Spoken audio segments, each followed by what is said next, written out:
other foreign people, no other subgroup. It's up to us to redeem and emancipate ourselves from mental slavery and to restore the dignity to ourselves that African people deserve. When we look in the eyes of each other, each African brother and sister, mother and father, auntie and uncle, son and daughter, and see ourselves, there's no way we can disrespect ourselves when we see ourselves in the eyes of each other. So we must restore dignity to ourselves by respecting ourselves. And we of the diaspora, who have returned here to Mother Africa, many of us returned here on the first edition of Emancipation Day, 18 years ago, because the invitation was given that Africans from the diaspora should return home and help Mother Africa develop. Some others returned back home during the initiation of PANAFEST 24 years ago, who answered the call to Africans to return back home to Mother Africa and help with her development. And although it doesn't mean a physical return in every sense, even though some of us took it literally and are here and have remained here, it means that no matter where you are in the world, if you are an African, you owe it to yourself to lift up Mother Africa. Because no matter who you are as an African,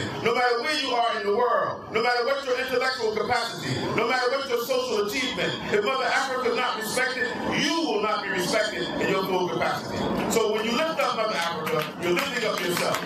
If you have resources in any capacity, in any form, be it intellectual, be it by resources, be it by monetary resources, whatever it is, every African should give what they can give, wherever it is that they are, and the capacity they can give to lift up Mother Africa and make a contribution. So we in the diaspora have returned home, not just for the ceremony of Emancipation Day, but returned back to our Mother Africa. And we are here to lend our contribution to Mother Africa, and we ask that Mother Africa embrace us. 2 weeks ago, there were over 50 French Jews who returned to Israel. And they were welcomed to a resounding welcome. They returned because of the atrocities that took place over a year ago in France with the terrorist acts there that targeted certain French Jews. But they had a homeland that said, you don't have to be in the diaspora. You don't have to be in France or any other place being abused. You can come home to your motherland and find the protection of your own people. And Africans in the diaspora who are being abused through all kinds of atrocities need to know that when they come home to Mother Africa, that they're coming home and they have a place to go. Ghana has taken that lead. We've come a long way, and there's still a long way to go.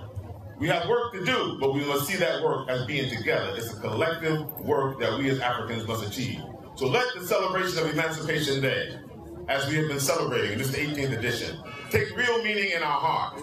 And all these ceremonies, we do it with great, great respect to those who went before us. And to our young people, know that Pan-Africanism is not nostalgic, it's contemporary.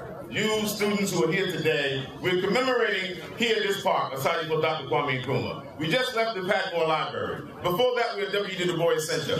But you are the next generation of Pan-Africanists. It's not something that's relegated to history. It's something that's relegated to our future. So you, young people, the ministry has done a great job by choosing this year's sub-theme, the empowerment of African youth through Pan-African culture. So we thank the minister for visionary leadership. We thank the ministry for having organized this. But it's up to all of us to appreciate the work that they have done and lend ourselves to making sure that Africa is liberated and we all say with one voice, with one heart, that Black Lives Matter. Thank you very much.